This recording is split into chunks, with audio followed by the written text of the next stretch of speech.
bagi semuanya, khususnya para pendengar dan penyimak Reporter Website. Terima kasih terhadap Kang Aziz yang telah memberikan kesempatan bagi kami untuk sedikit memberikan background atau cerita di balik rilisnya single Inquisition yang telah dirilis tanggal 1 Oktober 2020 kemarin, yang merupakan semacam pembuka untuk dirilisnya album Dead Hymn yang nantinya bakal dirilis tanggal 10 November 2020. Sedikit cerita bahwa Inquisition ini semacam pembuka dari album Dead Hymn yang berisi terkait dengan trilogi Blood, Fire, and Death. Nah, sedikit cerita kembali flashback ke 2017, cerita dibalik daripada proses album ini, khususnya single Inquisition, merupakan semacam proses yang berkelanjutan terhadap mini album Horde yang sempat kita buat di tahun 2017, yang akhirnya dirilis oleh Cult of Blair Records tahun 2018 dan dirilis ulang dalam format CD di Februari 2020 oleh Sadis Records. Setelah proses pembuatan mini album Horde di tahun 2017 dan 2018, kami mencoba untuk membuat formula-formula baru, resep-resep baru, dan konsep-konsep musik yang boleh dikatakan ini workout yang baru.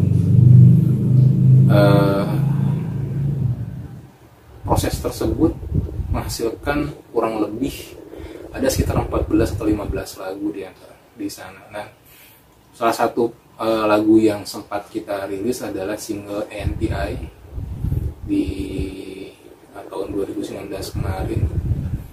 Nah, dari proses pembuatan lagu tersebut yang memakan waktu hampir 2 tahun, terpilihlah 9 lagu yang masuk ke dalam album Dead Hymn. Nah, Dead Hymn ini merupakan semacam simfoni kematian kalau kita terjemahkan, di mana simfoni kematian tersebut terbagi menjadi 3 fase, Blood, Fire, and Death, sebagaimana tema dari konsep black metal diterjemahkan oleh Bathory di salah satu albumnya di sana. Dan sebelumnya konsep Blood, Fire, and Death ini pernah dibuat oleh Marduk menjadi 3 album, Blood di Nightwing, Fire di Panzer Division Marduk, dan Death di Legrand dan Smack Hybrid. Tapi kita coba konsep Blood, Fire, and Death ini dimasukkan ke dalam satu album, di mana satu album tersebut Blood diwakili oleh 3 lagu, Fire 3 lagu, dan Death juga 3 lagu. Nah, Inquisition merupakan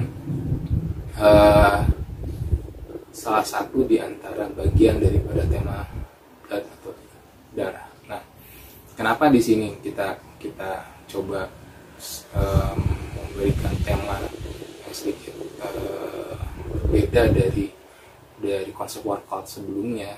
Karena sebenarnya kita mencoba untuk merubah konsep dasar dari musik workout dari tadinya war metal ke black metal, yang lebih gelap, yang lebih dalam pemberian dan penggodokan materi di dalamnya. Jadi konsepnya sendiri itu betul-betul lebih ke arah black metal, tidak ke war metal lagi. Nah, Inquisition kalau sebagai mana kita tahu bahwa itu salah satu metode penyiksaan ya, yang dilakukan di zaman abad pertengahan dulu, di mana orang harus mengkonvert atau berpindah keyakinan dan lain-lain itu dengan metode penyiksaan yang luar biasa. Nah, itu dicoba diterjemahkan di dalam lagu ini.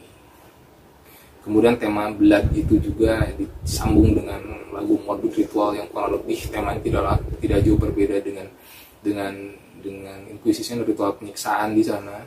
Kemudian dilanjut oleh lagu Hitam Kelam. Di sana lebih cenderung ritual yang lebih banyak dikembangkan di Indonesia, lebih ke arah ritual yang ada di Nusantara, khususnya itu ada di lagu hitam kelam. Kemudian berlanjut ke tema perang, di sana ada Fire, di mana Fire itu dibuka oleh lagu Panzer VI, di mana Panzer VI sempat dulu kita coba buat konsepnya namun tidak masuk ke dalam album Merdeka. Nah, kita coba masukkan ke dalam album ini. Panzer VI cerita tentang kedahsyatan salah satu arsenal tempur dari Jerman, Panzer Kampfwagen. Kemudian dilanjutkan dengan lagu Internal Ancient Hellfire di sana, di mana itu merupakan konsep lagu peperangan yang lebih cenderung ke masa perang lampau. Kemudian juga dengan Holocaust merupakan pembantaian umat Yahudi waktu itu, kita coba terjemahkan di sana.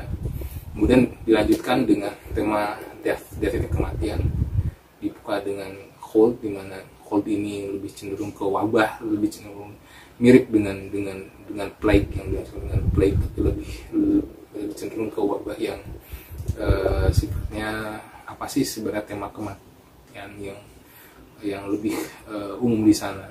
Kemudian dilanjutkan dengan plague dan ditutup dengan Death Hymn, kematian. Death Hymn ini kita coba buat sebagai tribute to Hieronymus. Konsep musiknya sangat tanda kutip mayhem di sana.